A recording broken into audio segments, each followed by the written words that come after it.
Hi, good afternoon, everyone. It's the last topic in this conference. I hope everyone has enjoyed it.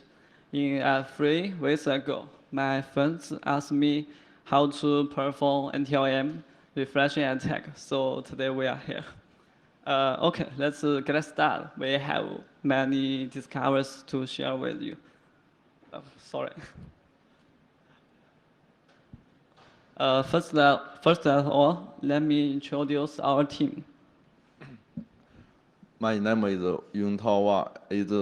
It work for I work for Qihoo, specialized in pentest and very I am a speaker and black and code blue poker.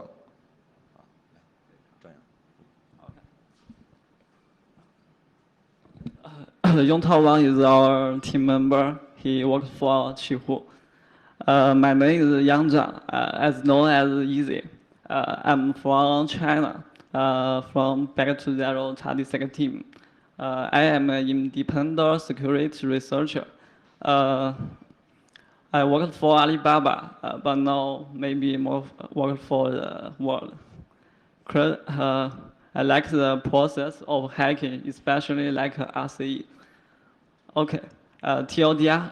Okay, in this presentation, we will quickly review the history of NTLM reflection attack, including SMB to SMB reflection attack, and HTTP to SMB reflection attack, and how Microsoft fixed them. After that, we will talk about how we bypass Microsoft patch and perform NTLM reflection attack successfully. When it comes to the HTTP to SMB reflection attack, we will discuss hot potato privilege escalation and you introduce a new technology to perform NTLM reflection attack. And finally, we will talk about a new attack surface in SSF. According to it, we have discovered several critical security issues in Java. Combine this vulnerability, we will discuss the far-reaching effects of NTLM reflection attack. Quickly review the history of NTLM attack in about 10 minutes. NTLM Manager is a suite of NTLM security protocols used for remote authentication, such as logging into remote SMB servers. Also, NTLM is a challenge response authentication machine. NTLM authentication is supported by Windows, including V1, V2, and session version. The difference between the three versions is tiny. We will discuss the difference between V1 and V2. Also, NTLM authentication integrated by other protocols such as HTTP, SMB, LDAP. Okay, you just need to know NTLM protocol is used for remote authentication. So let's take a look at the NTLM authentication process. There are 3 steps, which including NTLM type 1, type 2, type 3 message. When the client requests the server, it will send an NTLM type 1 message to the server, including support options and the domain and other information. When the server receives the type 1 message, it will generate a challenge and send it to the client. The client received the type 2 message, it will use it to as a key to encrypt the local NTLM hash. The result of the encrypted hash will send to the server for authentication. After the server received the result of the hash encrypt, it will use the same method to generate the result and compare it with the results sent by the client. If the two results are the same, the authentication is successfully. That's the entire process of NTLM v1 authentication, but there are some security issues. We can find that the client can't determine whether the server is a legitimate server, and we can perform pre-compute attack. When the client connects to the malicious server, the server can send a fixed challenge to the client and generate a rainbow table for the fixed challenge. It only takes a few seconds to crack the hash. So Microsoft made some change in V2 version 4 for the patch. In NTLM V2 type 3 message, the client will also generate a rundown challenge. Use it together with the server challenge to encrypt the NTLM hash. So the attacker can't predict the client's challenge. It can prevent the pre-compute attacks. Client challenge is the biggest difference between V2 and V1. So NTLM V2 is more secure than NTLM V1. The SMB to SMB refreshing attack is a representative attack in the history of NTLM refreshing attack. Relay the SMB NTLM hash to the same server, and the local machine must authenticate itself successfully. Finally, lead to the remote command execution. There is a typical attack scene of NTLM refreshing attack when a user browses an attacker's website with the file scheme in HTML. Browser will send an NTLM hash to attacker automatically. The attacker can relay the NTLM hash to the victim. And finally, lead to the RCE. So Microsoft released a patch named MS 08068 for this vulnerability, which will maintain a challenge table. The issued challenge will put in it and can't authenticate to local machine. Finally, it can stop relay the net NTLM hash to the same machine. However, we can find that challenge table can't share with other servers. So we can relate to another servers and gain remote command execution. And the Microsoft just fixed the refreshing attack on SMB to SMB refreshing attack. We can perform cross-protocols refreshing attack, such as HTTP to SMB refreshing attack. When we're talking about HTTP to SMB refreshing attack, we have to mention hot potato privilege escalation. Hot potato combines three vulnerabilities to perform local privilege escalation. One for HTTP to SMB refreshing attack, the others for WPAD man-in-the-middle attack. Hot potatoes attack method is perfect, using 6 steps to perform local privilege escalation. It looks confused, so we use some flowcharts to explain the main attack process. First, we hijacked the WPAD request by NetBIOS spoofing. WPAD is an proceed discover service. If we hijack WPAD successful, or HTTP traffic will send to us. Now, our local HTTP traffic will go through our proxy server. There is a Defender, Windows Defender servers on Windows 7, which will request Microsoft's update URL. And then we send the 401 HTTP response to the Windows Defender client. It will send the NTML hash with the system account via HTTP protocol automatically. And we relay it with the system account to the local SMB servers. Finally, lead to privilege escalation from a low privilege account to system account. It's cool. So Microsoft released 2 patches to fix it.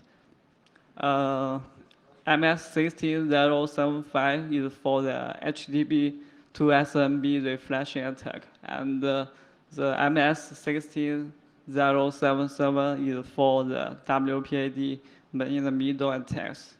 WPAD will not use net BIOS and doesn't send the net NTML hash. So Microsoft fixed the HTTP to SMB reflection attack vulnerability, but there are some security issues in this patch. Next, let's take a journey to bypass Microsoft patch and achieve the goal of remote command execution. At first, we perform a reflection attack on Windows 7 with the patch uninstalled, and we relay the net NTLM hash to the local SMB servers. The server returns state success code to us, so we can perform NTLM refreshing successfully. And then we perform refreshing attack on Windows 7 with the patch installed. SMB servers returns access data to us. We can see in this screenshot what happened during the authentication process. We analyzed all the traffic generated during the attack, but found nothing. All packets are normal. We start reading many relevant documents and conduct in-depth analysis of NTLM protocol and discover an interesting thing. We found that there are some flags, message flags, in NTLM authentication. The document states that this flag will have some more things in the NTLM authentication process. And some flags are security related. We are very interested in these flags. So we write our tools to find these message flags and got an amazing discovery. In the preview failed attack, the NTLM authentication user was null in type 2 message. Do you remember? It's a system account, but fixed by Microsoft patch. We can't use it to authenticate. But now we received a normal user administrator. You can see from the screenshot, it's a crucial discovery.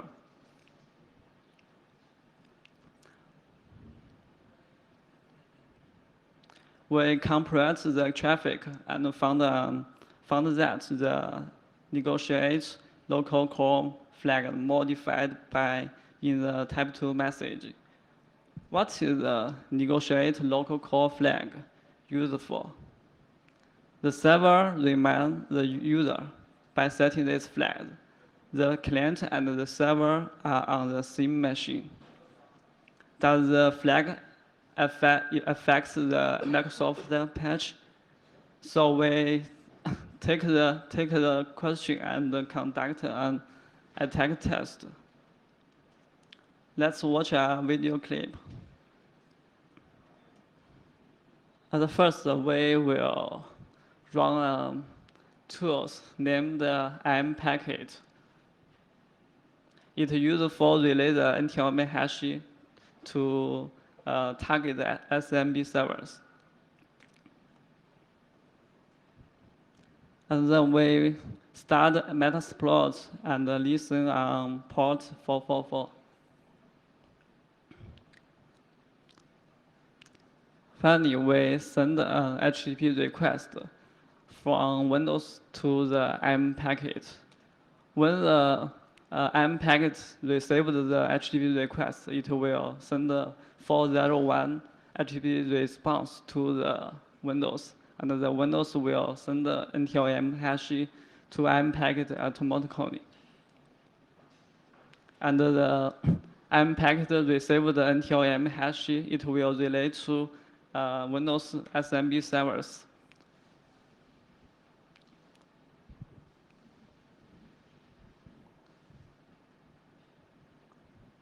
If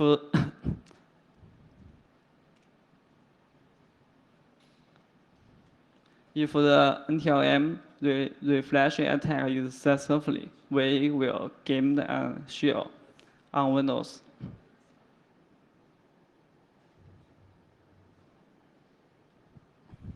The local core flag is the key, and the M packet is we have modified. The source code we have modified, and we will release it on GitHub in few weeks.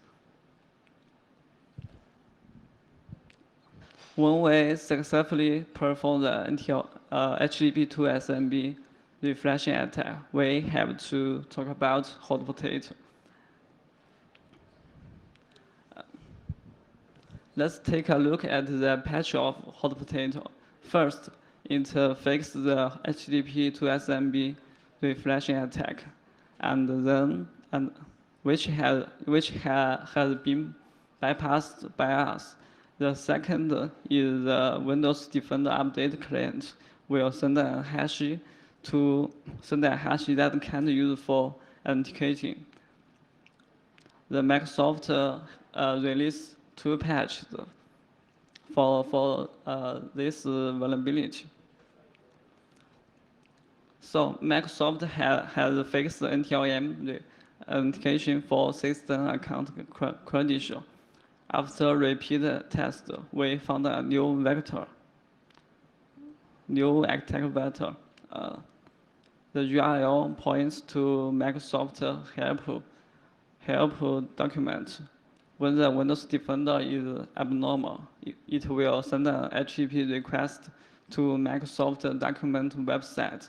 If we hijack this HTTP request and send 401 response back, it will send an NTLM hash to us automatically, which can use for authenticating, and we can perform NTLM refreshing attack. So we modified hot potato source code, changed the value of local core flag, and perform an WPAD man in the middle attack. As you can see from this screenshot, on the server with Microsoft patch installed, we successfully perform an HTTP to SMB refreshing attack and write a file on C disk root directory.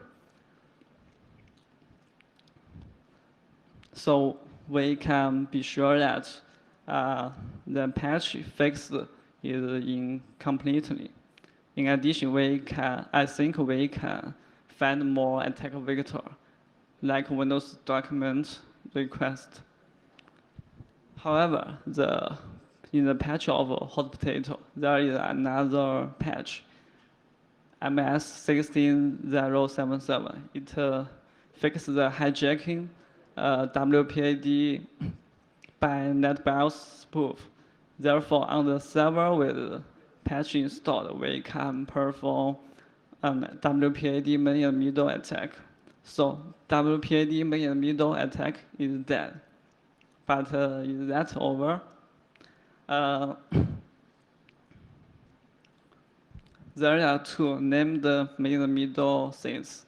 It can abuse the default IPv6 configuration in a Windows network, acting as a malicious DNS